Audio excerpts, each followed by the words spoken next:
en aquel entonces sí era permitido que medios hermanos se casaran. Hoy en día no es permitido, básicamente por asunto de las mutaciones genéticas. En aquel entonces, póngase a pensar, Adán y Eva, los hijos tenían que casarse con hermanos, ¿verdad que sí? Entonces, inmediatamente ya el pecado fue creciendo, la enfermedad fueron creciendo, entonces Dios dijo, no, ya. No es permitido, es prohibido. Es prohibido que se casen hermanos con hermanos. Por eso entonces ellos eran medio hermanos. Taré, el padre de ellos, estaba dirigiéndolos a la salida de Ur de los Caldeos. Pero Dios le dijo a Abraham que saliera, no a Taré. Y eso es algo interesante. Dios habla con Abraham y le dice, vete de tu tierra y de tu parentela. Pero Taré estaba dirigiendo la tropa. Déjenme decirles algo, mis amados hermanos. Hasta que Abraham no tuvo la dirección de esa salida, no estaba controlando, Dios no se le volvió a aparecer. Dios no se le volvió a aparecer y no le volvió a dar otra vez palabra de él. ¿Qué nos enseña eso?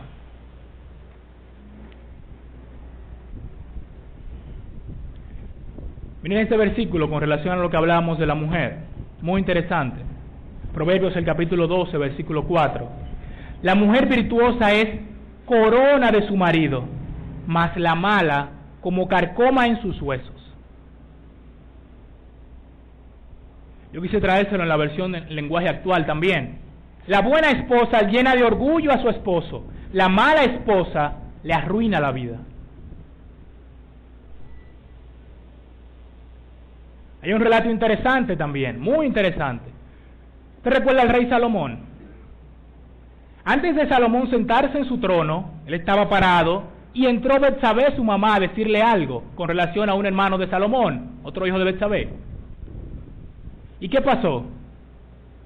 Salomón estaba de pie, y fíjense que dice la palabra del Señor. Y el rey se levantó a recibirla y se inclinó ante ella, y volvió a sentarse en su trono, e hizo traer una silla para su madre, la cual se sentó en su diestra.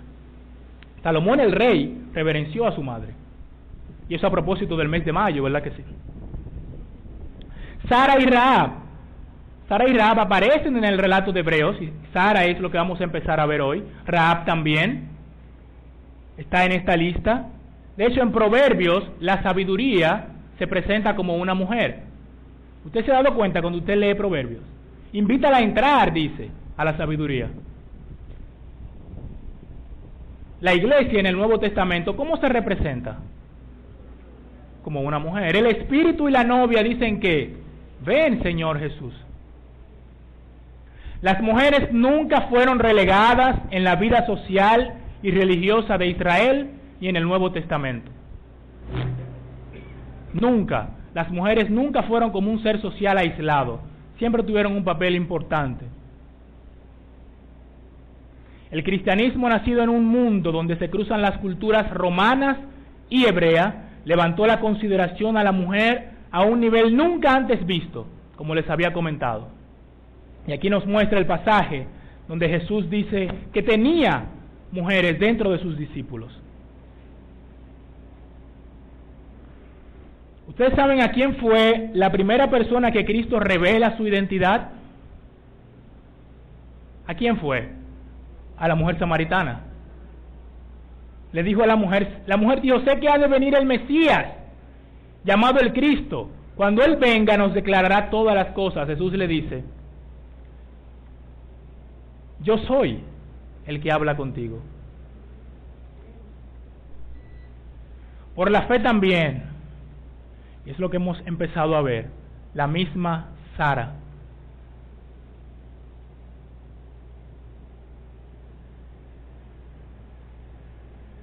Sara era 10 años más joven que Abraham, como les había dicho. Aquí comienza el relato de la vida de Sara. Mas Sarai era estéril y no tenía hijo. Ahora, ¿qué pasó con Abraham? ¿Qué nos dice el Señor acerca de Abraham? Esto es a manera de repaso, porque ya lo hemos visto. Abraham tenía 75 años, era de Ur de los Caldeos. Ahora, ¿cuál era el propósito de Dios de llamar a un hombre, de llamar a Abraham en Ur de los Caldeos y decirle, sal de tu tierra y de tu parentela? ¿Por qué lo hizo Dios? Bueno, Dios quería y lo llamó para hacer de Abraham el padre de una nación grande, que sería su testigo en todo el mundo. ¿Y el nombre de ese pueblo cuál es? Israel. El pueblo de Dios. O de Israel no vinieron todos los profetas. Y aún más importante, ¿quién vino por Israel también? El Mesías. Miren, déjenme decirle que esta promesa es el cumplimiento de lo que Dios le dice a quién, a una mujer también, a Eva. Le dijo, de tu simiente vendría quién, el libertador. De aquí vino, de Israel. Abraham era un adorador de Dios allá en Ur de los Caldeos. Había creyentes alrededor del mundo. De hecho, es muy posible que Job fuese contemporáneo también de Abraham.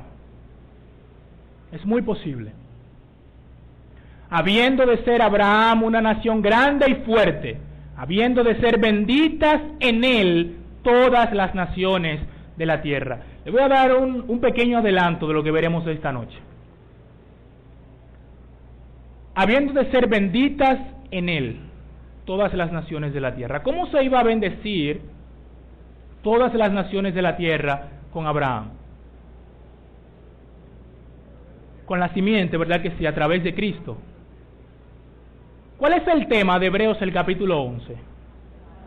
La fe. Bueno, yo creo que el tema de Hebreos el capítulo 11 es el objeto de la fe. Es Jesús. Es el Señor. Él es el tema de Hebreos 11. Como lo vamos a ver más claramente esta noche. Él es el tema de Hebreos 11. De hecho, es el tema de toda la Escritura.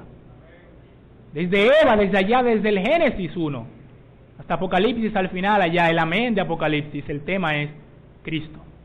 Él es el tema. Él es el centro. Génesis 12:1, pero Jehová había dicho a Abraham, vete de tu tierra y de tu parentela y de la casa de tu padre a la tierra que te mostraré. Abraham y Sara, uno de 75 y otro de 65, dos señores mayores ya. Dios le dice, salgan de su tierra, salgan de la comodidad de ustedes y vayan a un lugar que ustedes no saben cuál es, pero yo se lo voy a mostrar. ¿Usted se imagina? Ellos salieron, su viaje a la tierra de la promesa. El propósito de Dios para tu vida. ¿Te gustaría conocerlo? ¿A cuántos les gustaría conocer el propósito de Dios para su vida? El plan de Dios para su vida. Yo quiero conocer el plan de Dios para mi vida. Mucha gente, ¿cuál es el plan de Dios para tu vida? Hay muchos libros. ¿Cómo conocer el plan de Dios para mi vida? Mis amados hermanos, mis amadas hermanas, amigos, el plan de Dios para tu vida, para mi vida, es obedecer cada mandato del Señor en nuestras vidas, paso a paso. ¿Cómo así, predicador? Sí. El Señor no te va a poner en un proyector y te va a decir, mira, en 5 años haz esto, en 10 haz esto, yo quiero que tú hagas esto, construye esto. No, el Señor te va a decir paso a paso, ve, sal, ve, predica. Es así como trabaja el Señor. Él no te va a dar en un listado toda su voluntad, todo su plan para tu vida, un plan establecido, propósito. Propósito 1, propósito 2. El Señor te da un paso primero, ve después. A Abraham, Dios le dio un paso. ¿El primero cuál fue? Abraham y a Sara, salgan. Ellos salieron. ¿Pero qué pasó? Era el papá quien los estaba dirigiendo. Y hasta que el papá no murió y Abraham otra vez arrancó, entonces ahí Dios se le apareció otra vez. Con Elías, el profeta Elías, pasó muchas veces así. Dios le decía a Elías, haz esto. Elías lo hacía, estoy aquí. Venía voz del Señor. Él hacía otra cosa, Dios le iba diciendo. Así es la voluntad del Señor. Obedecer al Señor paso a paso en nuestras vidas. Sara no era joven, mis amados hermanos. Tenía 65 ya y era estéril. Ellos viajaron sin interrupción 563 kilómetros a pie hasta Canaán, caminando. Una mujer de 65 años. Ellos llegan a un lugar, ellos establecen ahí un altar. Oigan qué interesante esto. Cuando ellos establecen ese altar al Señor ahí en ese lugar, el Señor se le aparece otra vez. Pero ¿qué pasa ahora? Dice la Biblia que hubo una gran hambre.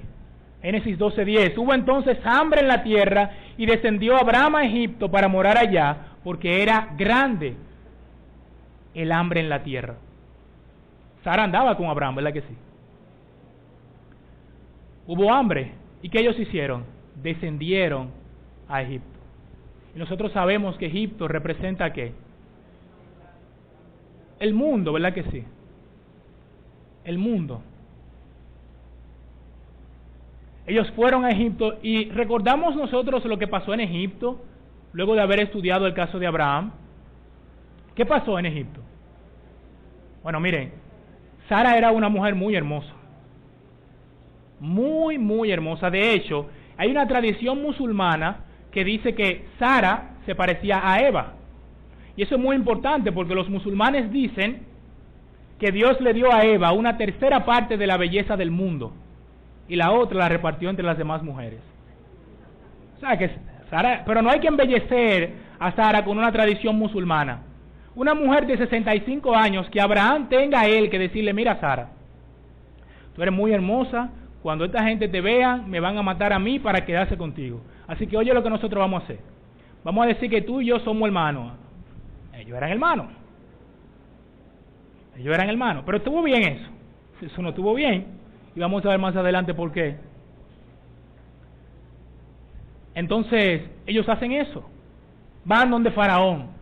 Así ella es mi hermana. Faraón contentísimo. Le dio a Abraham lo que usted no se imagina. Le dio de todo. Le dio animales. Lo hizo muy rico. Por causa de Sara. Mis amados hermanos, a los esposos que están aquí, hemos de tener mucho cuidado, han de tener mucho cuidado con las actitudes que tomamos o que toman con relación a sus esposas. Yo les hago una pregunta, ¿no iba Dios a proteger a Abraham y a Sara como quiera? Como de hecho lo hizo. El asunto no es creer en Dios, es creerle a Dios. Eso lo vamos a estar repitiendo muchas veces. Abraham creía en Dios, pero él le creyó a Dios que lo iba a proteger en ese momento. Él no le creyó a Dios ahí en ese momento, pero él sí creía en Dios. Hemos de creer a Dios siempre en nuestras vidas. Luego de que ellos salen de ahí, que el Señor libra a Sara, la libra de que Faraón la tomara para él, Faraón le dice, vayan de aquí. Y noten algo muy interesante.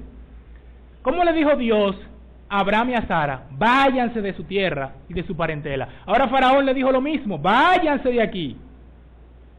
Pero la primera fue de manera honrosa. Dios le dice, salgan. La segunda no fue de manera honrosa. Muchas veces nosotros tenemos que cumplir la voluntad de Dios así. Cuando Dios dice que va a hacer una cosa, créalo que va a ser así, porque su plan es perfecto. Y pregunto yo, ¿tenía Dios el control de eso? Dios sí tenía el control de eso, Él sabía lo que estaba pasando. Él en su soberanía permite cosas, pero nada de eso se escapa de su control. Nada se escapa de su control. Luego de eso, el Señor mismo sería su morada. Abraham entendió, aprendió la lección, tal vez no tanto, porque eso pasó de nuevo, como vamos a ver más adelante. Pero el Señor mismo sería su morada. Miren esos versículos que lo leímos ahorita. Por la fe habitó como extranjero, ¿dónde? En la tierra prometida, dice. Tierra ajena, morando en tiendas con Isaac y Jacob. Dice, coherederos de la misma promesa.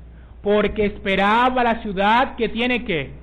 Fundamentos, cuyo arquitecto y constructor es ¿quién? Dios le promete una tierra prometida, Dios le promete una tierra, ¿y qué pasa? Ellos dicen que ellos iban a habitar en esa tierra como extranjeros. Mis amados hermanos, ¿cuál es nuestra mayor herencia? Nuestra mayor promesa, ¿cuál es? Riquezas, tierras, posesiones.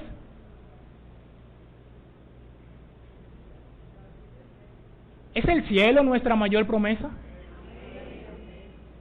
¿O es Dios mismo nuestra mayor promesa?